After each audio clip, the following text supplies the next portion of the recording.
I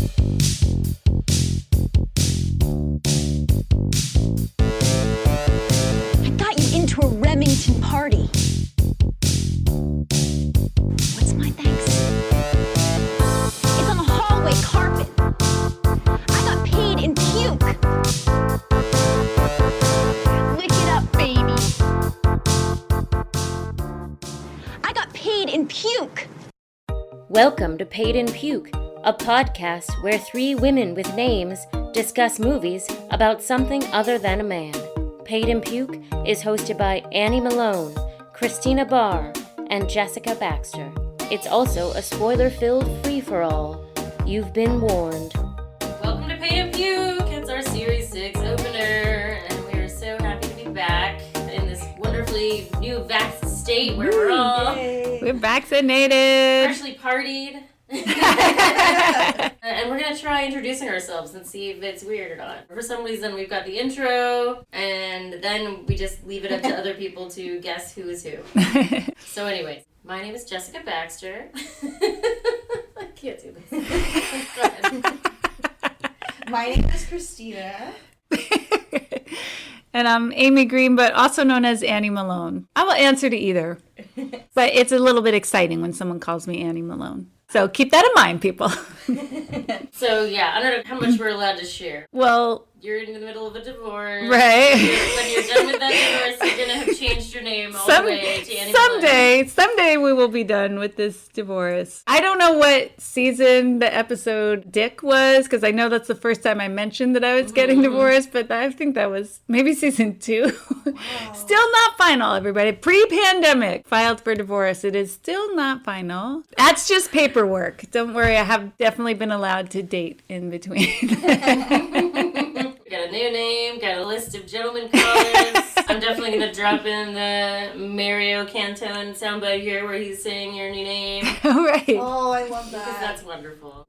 Hello, Annie Malone. Annie Malone. I don't know. That sounds like something out of an old movie like Peyton Place. It's me, Annie Malone, and I caught my husband with somebody. So, now you know who we all are, and I'm sure you'll remember our voices. Right. Although our voices are kind of shot today. Oh, Jessica and I were at a karaoke party last night, and my voice is definitely not usually like this. Feel Feel a little hoarse, yeah. It's, hopefully we sound sexy.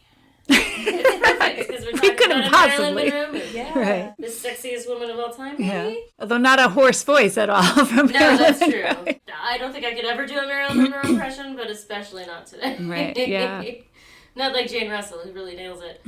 Well, let's get into it. So we're talking about the 1953 musical comedy Gentlemen Prefer Blondes, directed by Howard Hawke, and starring Jane Russell and Marilyn motherfucking Monroe. Oh, goddess. Yes, it was a great book. Greater as a Broadway stage hit, and even more gorgeous, glittering, and hilarious on the screen. With Marilyn Monroe as Lorelei Lee, the world's most fabulous gold-digging blonde. I just love finding new places to wear diamonds. And Jane Russell as Dorothy Shaw, the world's most talked-about brunette. Mr. Esmond and I are going to be married. To each other? Of course to each other. Who else to? Well, I don't know about you guys. I always sort of figured Lorelei would end up with the Secretary of the Treasury. My little angel, you don't even know there's a certain kind of gal would take advantage of a situation of this sort. May I kiss your hand? I always say a kiss on the hand feels very good, but a diamond tiara lasts forever.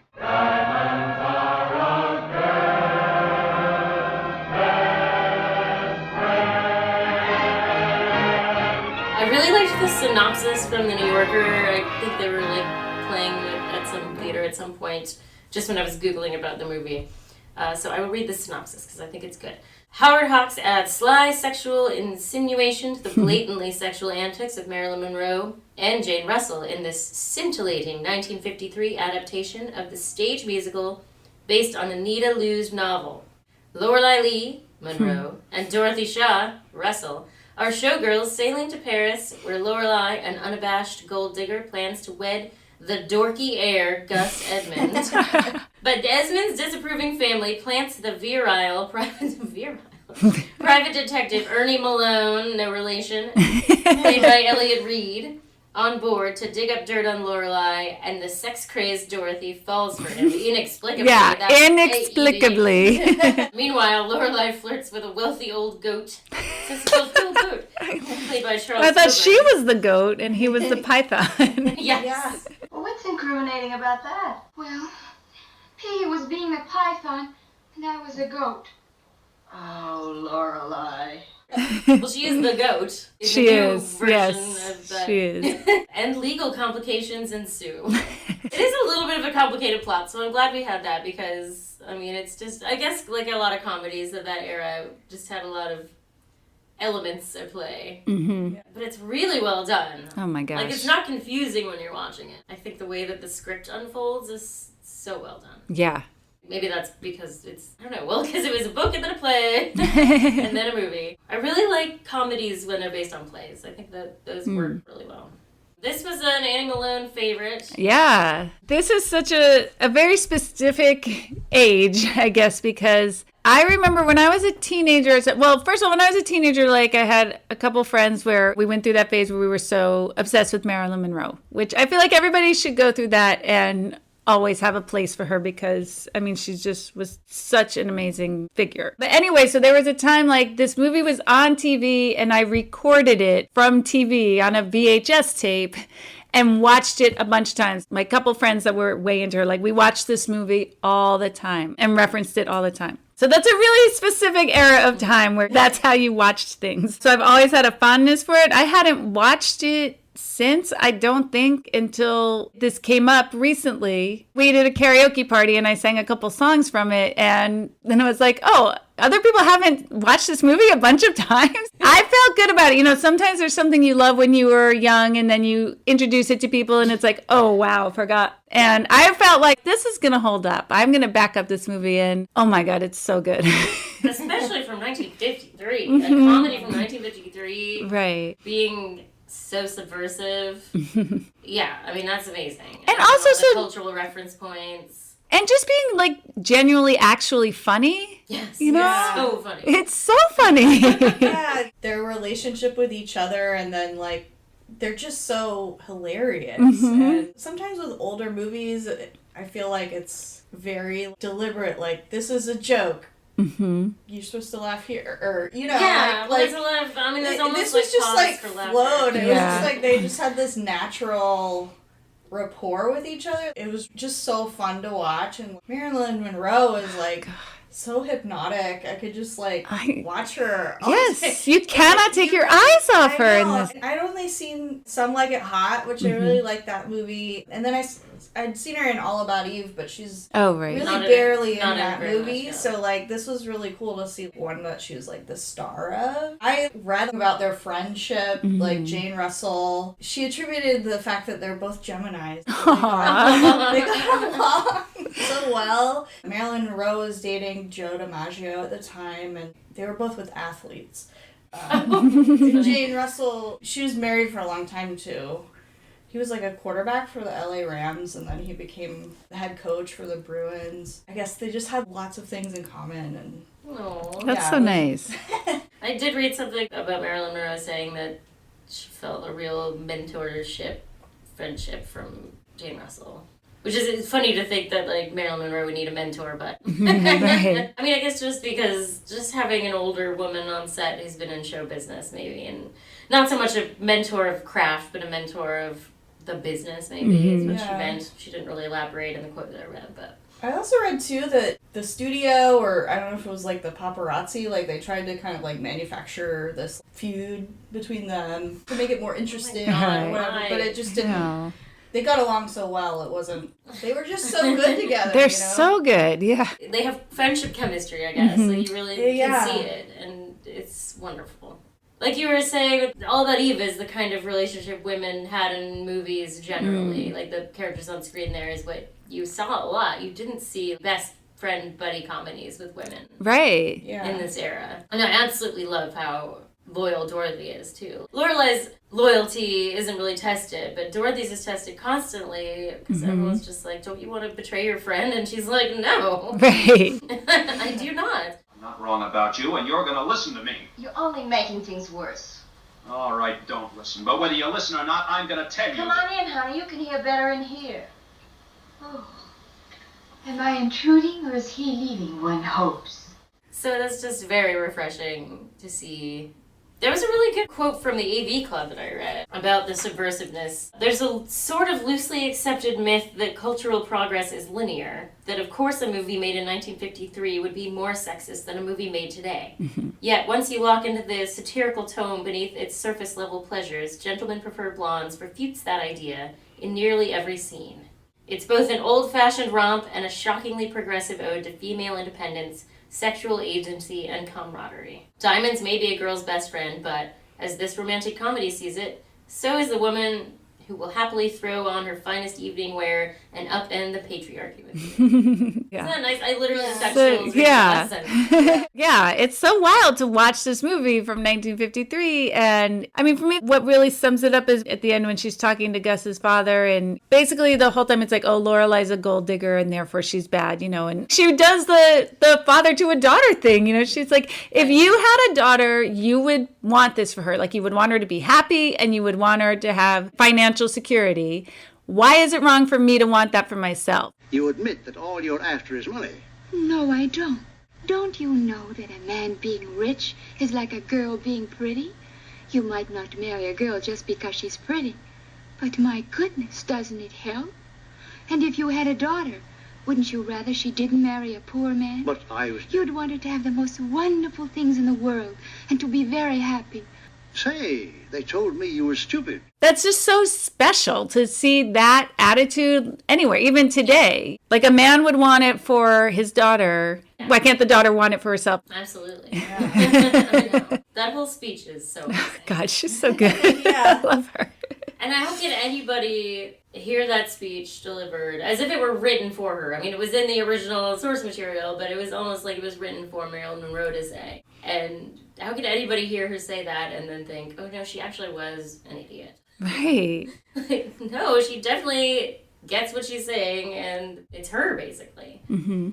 Other than marrying for money, she didn't need to because she made plenty of her own. Right. But yeah, she must be an idiot because she's so beautiful and most men don't like. Right. I can be smart when it's important, but most men don't like it. She's got agency and she knows. Well, I mean, like the girls from Little Rock, the lyrics, she had her heart broken. And then she has this speech with Gus of like, don't you know this is why I'm like this? Yeah, or, it's men like you who have made me the way I am. Right. Yeah, and if you love me at all, you'd feel sorry for the terrible troubles I've been through. Yes, yeah. Why wouldn't you want the diamonds? You should be able to go for the things you want and the things that you like. When she says it to Gus's dad, a man being rich is like a girl being pretty. You don't marry a girl just because she's pretty, but doesn't it help? I mean, how can you disagree with any of that? And she does really love him. Yes. I love... She knows why, but she tells Dorothy that, which means it's true, because she wouldn't lie to Dorothy. Right. Yeah. I get it. I feel like Gus is very endearing. You know? He is very helpless around her, and it's... when she's bouncing on the bed. Oh my God. That's like my favorite. That is so funny. So funny. Dear, I want to tell you... I want to remind you of something very... Stop that, please. It's most distracting.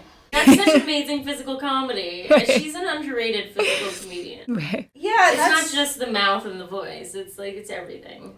Just shut up. Hot Probs is on. Oh, shit, yeah. My hottest of probs are about Malone, and I'm so annoyed that that's his name. Malone is the worst, so a hot prob is, why does Dorothy love him or like him or have anything for him at all, because he is the worst. It's inexplicable. Right. But like my biggest prob with that is that he's supposed to be this private detective observing Lorelai, and especially that he records the conversation that Lorelai has with Piggy, but then still says she's a mercenary gold digger who stole the tiara. Because once in a while, even a mercenary nitwit like you has a decent impulse.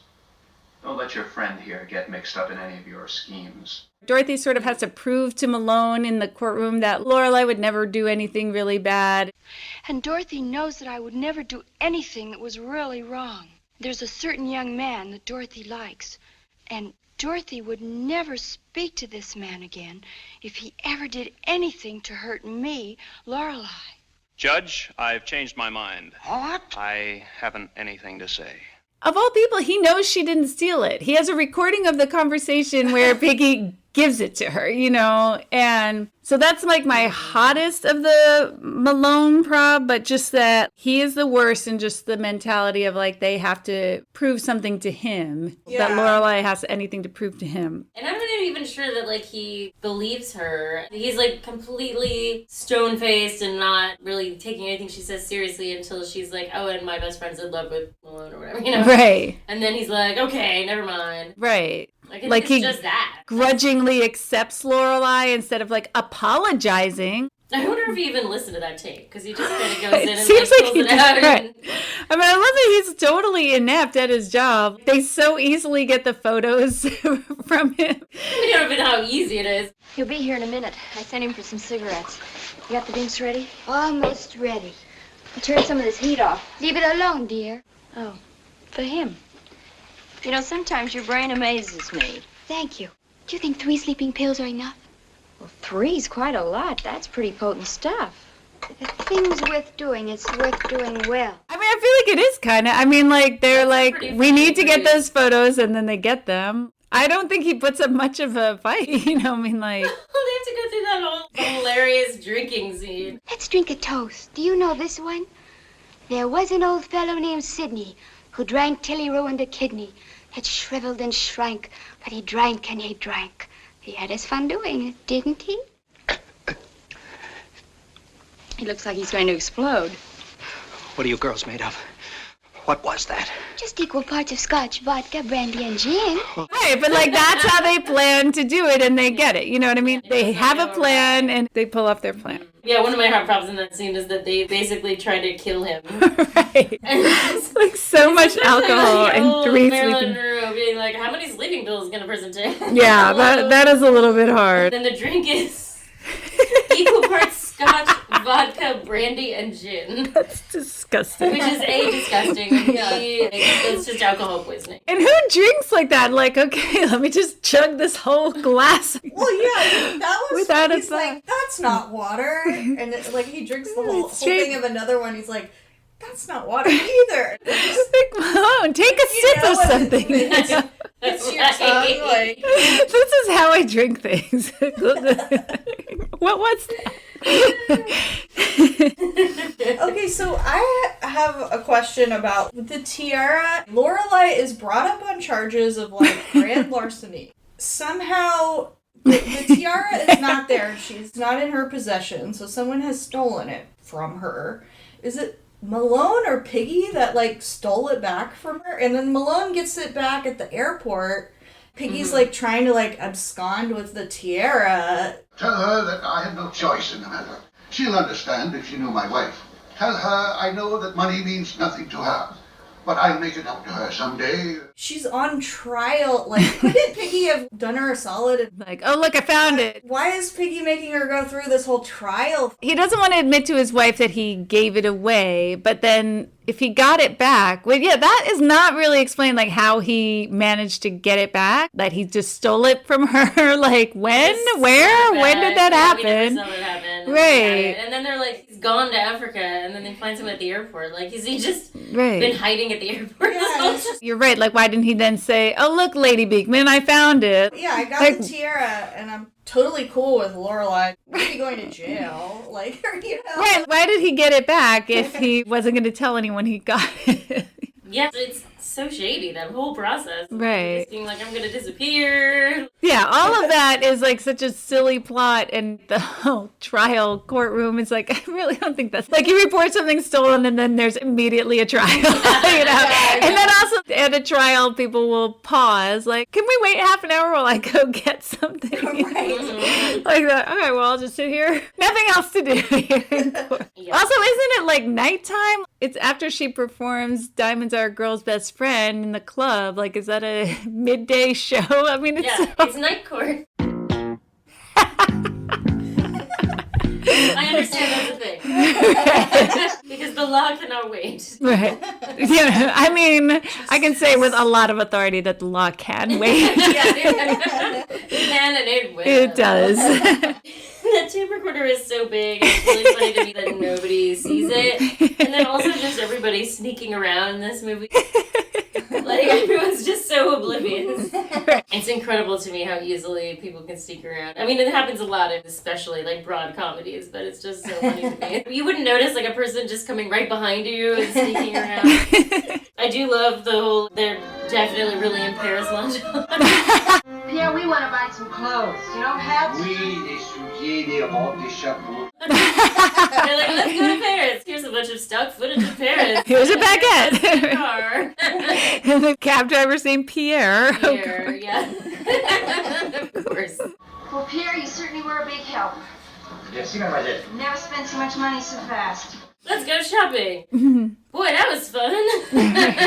In old movies, like, whenever people are traveling and they have, like, all these suitcases, it's totally obvious that all the suitcases are so empty because, like, it's like effortless. I mean, that's like a thing that I'm always like, oh my god, the empty suitcase. The modern version of that is the empty the coffee. Yeah. And once you notice that coffee is always empty, you can't stop noticing it. You can't stop noticing the way people gesture around with their empty coffee. I love noticing that kind of stuff in movies. Right. Do you have any other hot probs? Well, there's two. There's one is the fact that the stateroom like all of the staterooms on this cruise are so big. I've been on a couple cruises and my in-laws got one of the bigger rooms. And even the bigger room is still smaller than like any hotel room. And these rooms are just like it's like an apartment thing. Yeah. But the portals are still the same size. You mean the round windows? Yes, the round windows. Oh my god. Oh, she's so cute. I mean, this is just like the theme of the movie, though, but why is anything that Lorelai does so bad? Right. Yeah. And I guess that's what the movie's trying to say, too, but it's extra annoying that everyone's like, she's horrible, she's an immoral gold digger. Right. She's just in love with a rich man, that's all. Right. Absolutely nothing unseemly going on. Well, I love where she first meets Piggy and she looks at his face and his face turns into a diamond. It's so funny. That was so cool. Miss Lee, meet Piggy. Delighted. She's like, you did say diamonds, I can tell. I mean, I don't know if it's hot prob, but just my question. I mean, and part of this is because it's the movies in 1953, but like the sexuality in this movie is so confusing. Yeah. Especially Lorelai and Gus, that she calls him daddy and calls him Mr. Esmond and also calls him lover and once in a while kisses him and sends him into a daze. Daddy, I bet you made me the happiest girl in the world.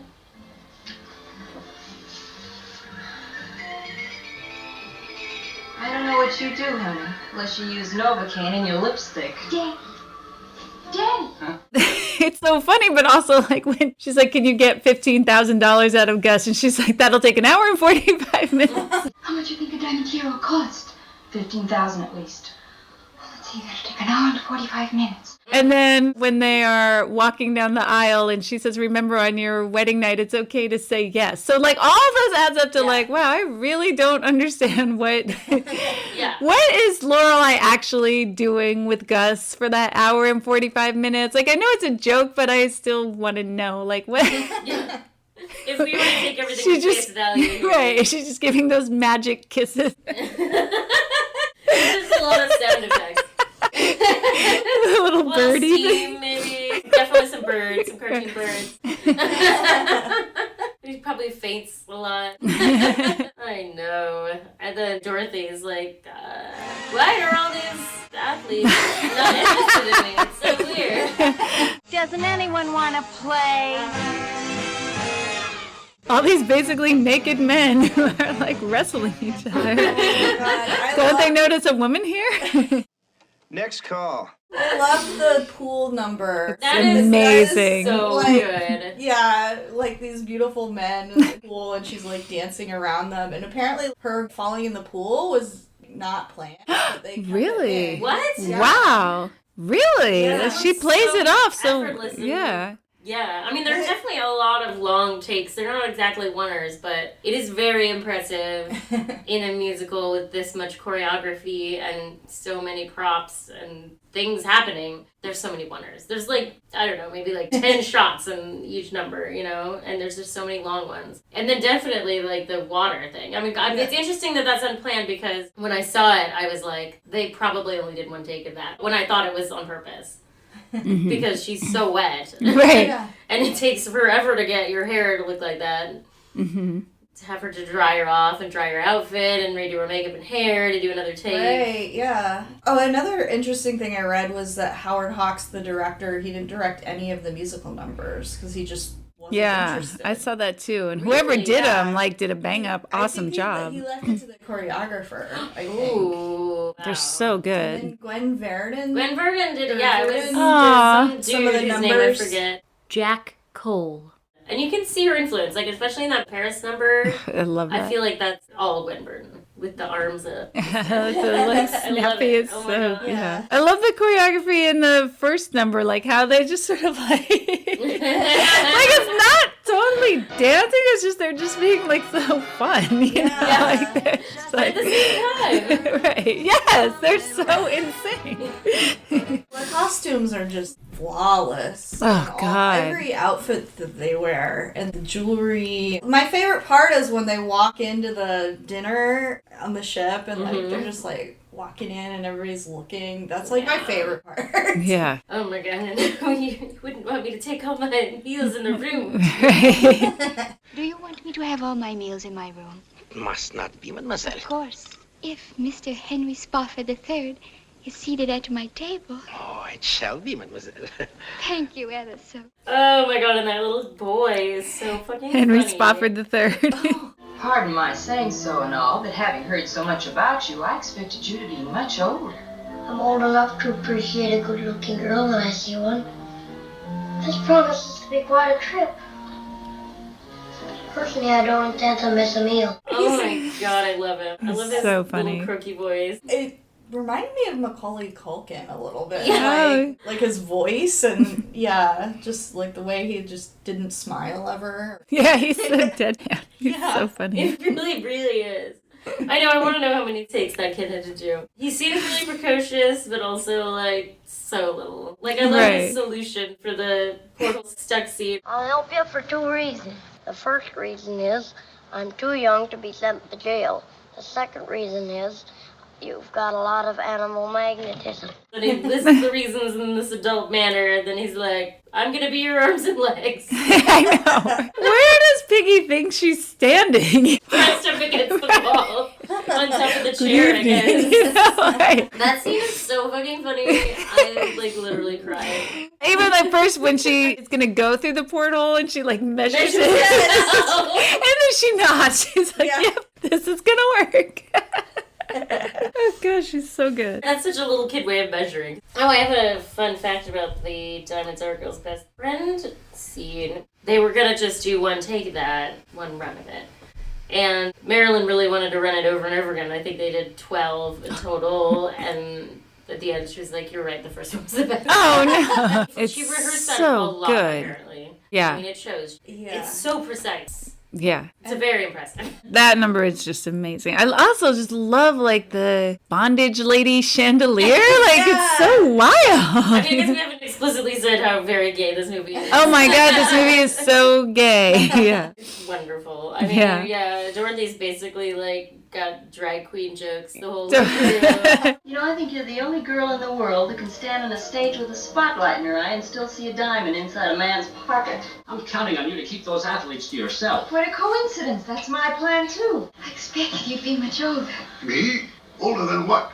The pyramids. I might as well warn you, flattery will get you anywhere. Oh, yeah, she's wonderful. And then, of course, the Anybody Here for Love number with those shorts. Right. I get that they're trying to make them look naked, but I really wish that those shorts had been any other color. Personally, that's what I would want to see in this clad gentleman.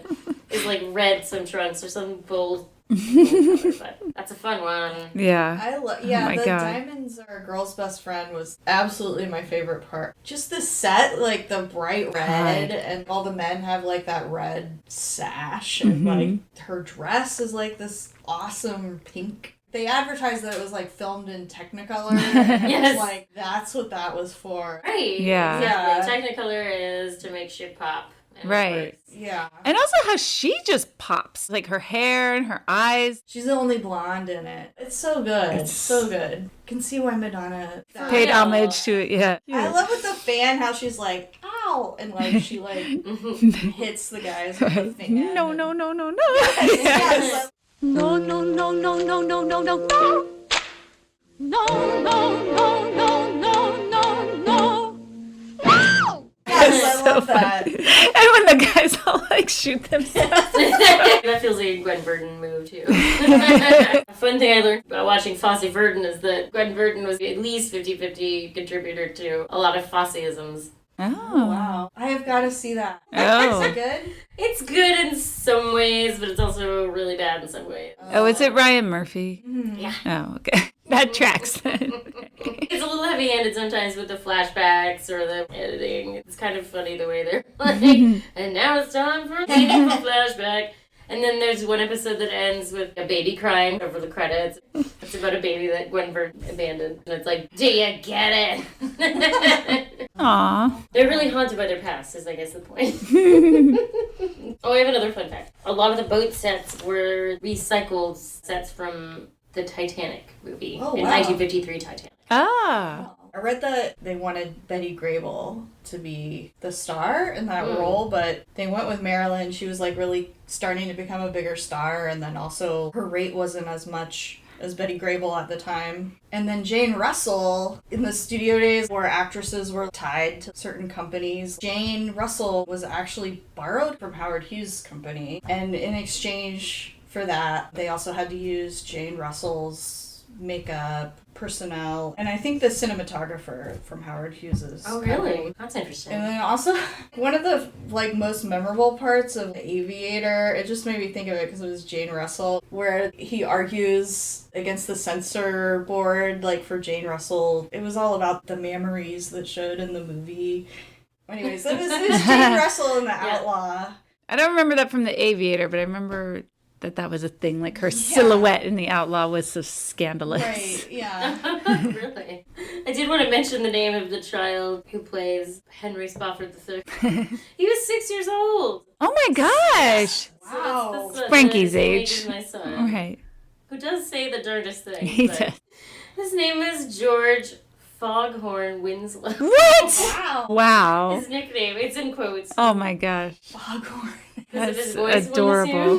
Right. Well, this is not a verified fun fact, but I just like to think that when she requests that he be seated at her table and then it's a kid, I feel like in Singles when Debbie Hunt asked to be seated next to a single guy on the plane and then it's a kid, I feel like that's a little homage. I'm sure it is. You can definitely see how incredibly influential this movie is to just everybody, whether it's on purpose or not. You know, it's subliminally, it just kind of became part of the fabric of the cultural landscape. So many people have done Diamonds Are a Girl's Best Friend. And like Madonna did her version of same idea, and then, I don't know, like Ariana's dressed up too, and Megan Thee Stallion, Diamonds Are a Girl's Best Friend.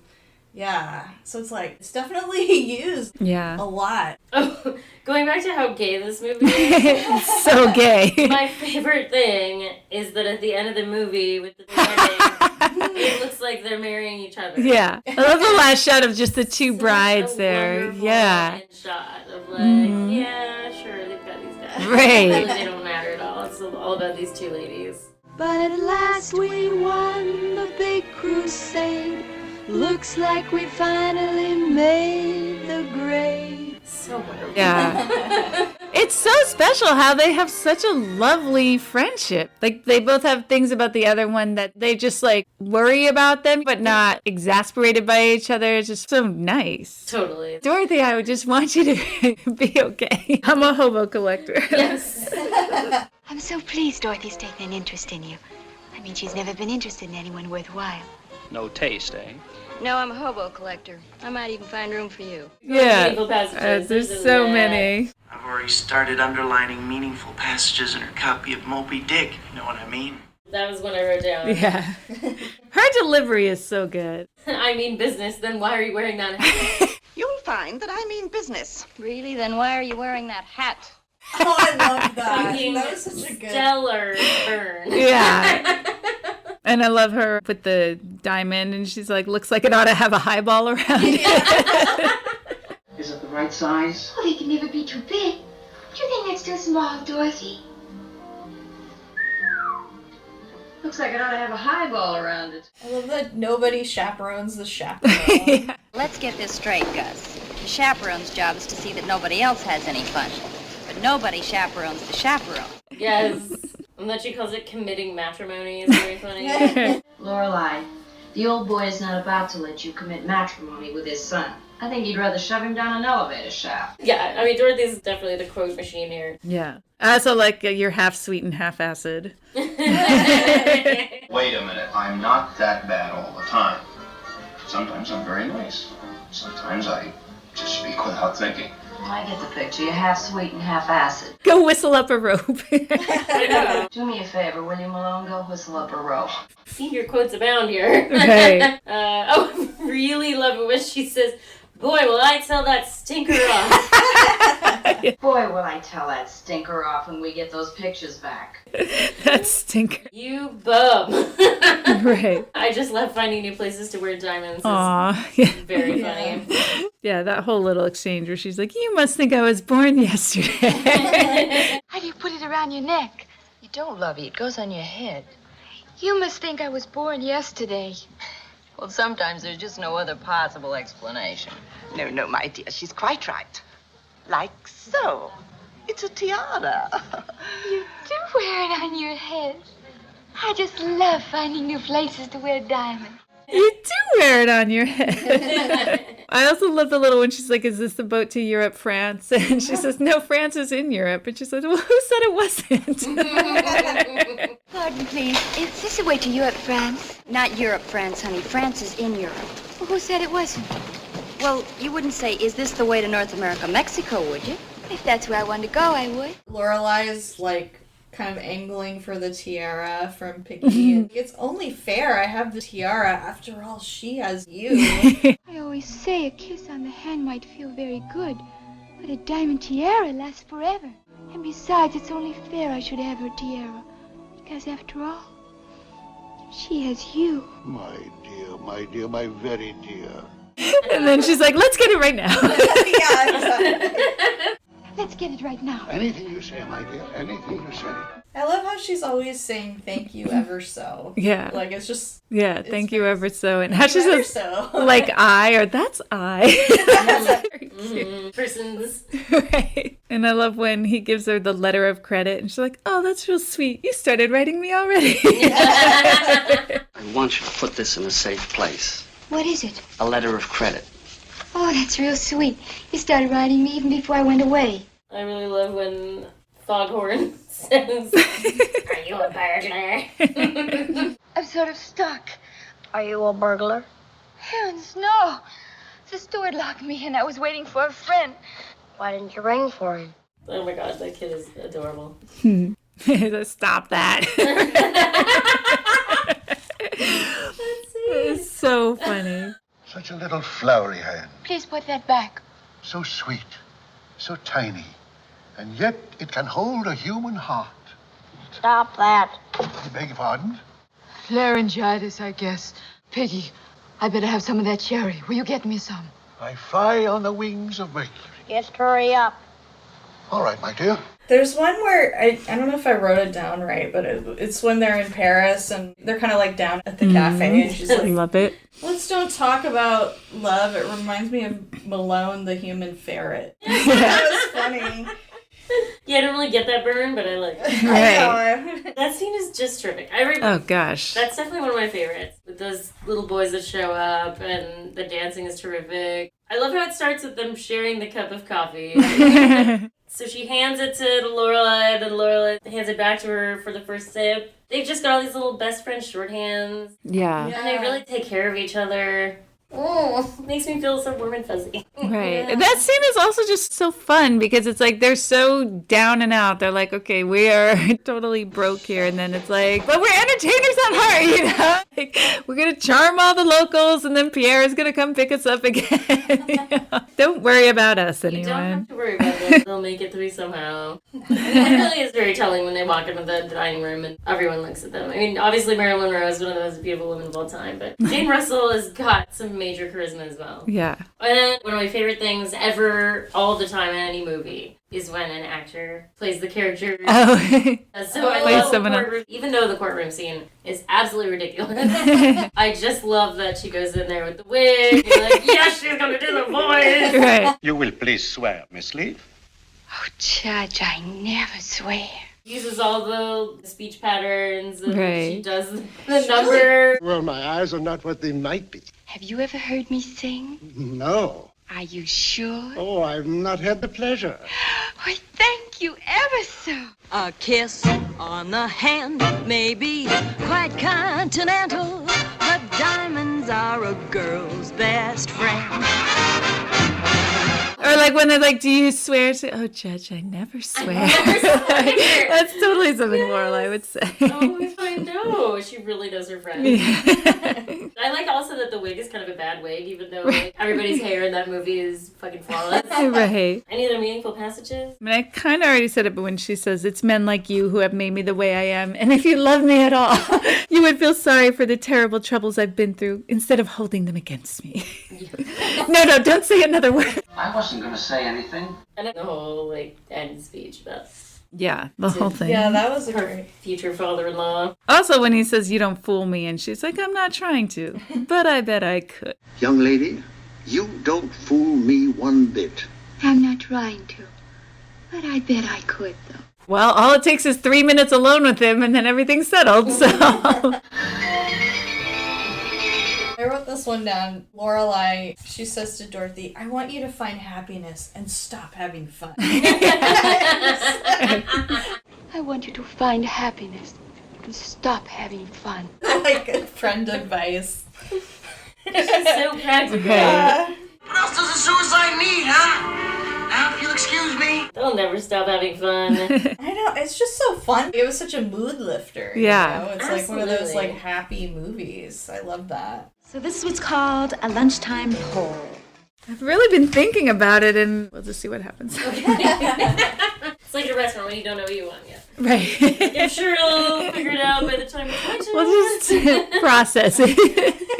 Okay, so the question is, in the spirit of Lorelai and Dorothy's friendship, where they feel like they need to kind of keep an eye on each other about certain vices or personality, not flaws, but... Like a weakness. A weakness, yeah. Sure. What do your friends have to keep an eye on you about?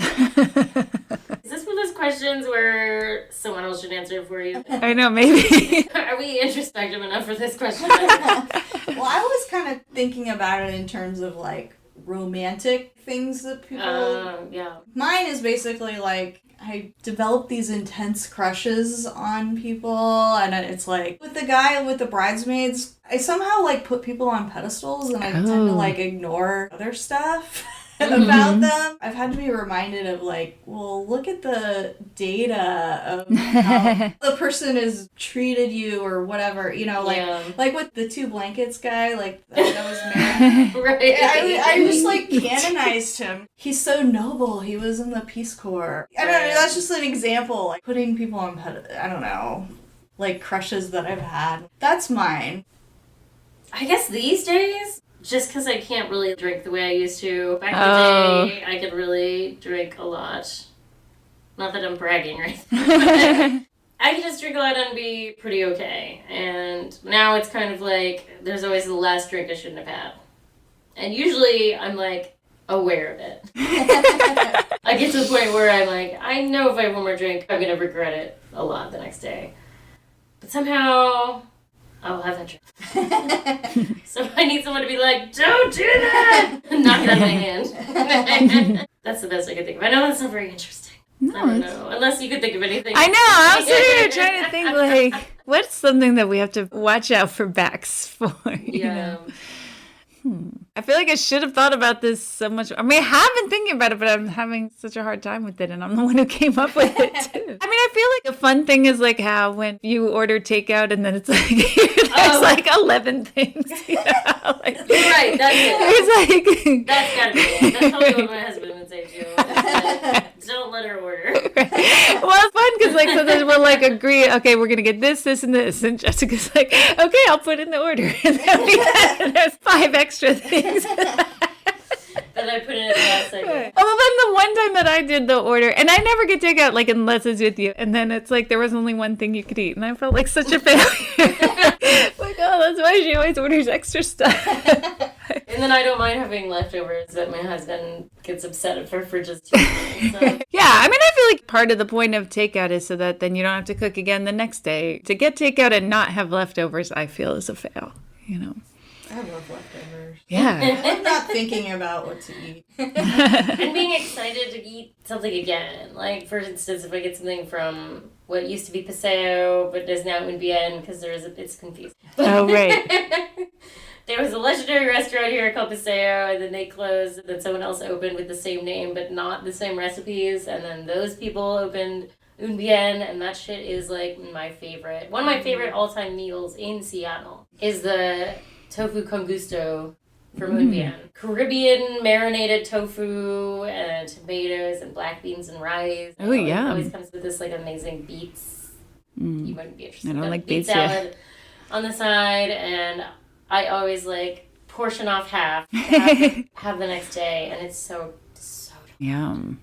Anyway, did you think of anything? Well, kind of. I mean, but I am definitely open to anybody saying, you know, I mean, I feel like in general my thing is I don't make great decisions, you know, like that. I feel like I can be kind of impulsive, like it'll be fine, like marrying a man you're not really in love with or something, you know. A thing that I was thinking of, like, I mean, in a way it's good that I don't take things personally. Even though I feel like I have a good self-esteem, I never expect to really register with other people. So I feel like that's why I don't take things personally when it's bad. Like even just that thing last night of my friend telling me like how he thinks so highly of me, and he was like, no, I knew who you were like before. I'm like, why do I always need that spelled out? Like I just assume people don't remember me or something. Yeah, well, that's crazy. You're so memorable. But I feel like the downside of that sometimes is that I can maybe be careless with other people's feelings because I just don't expect them to have feelings, you know.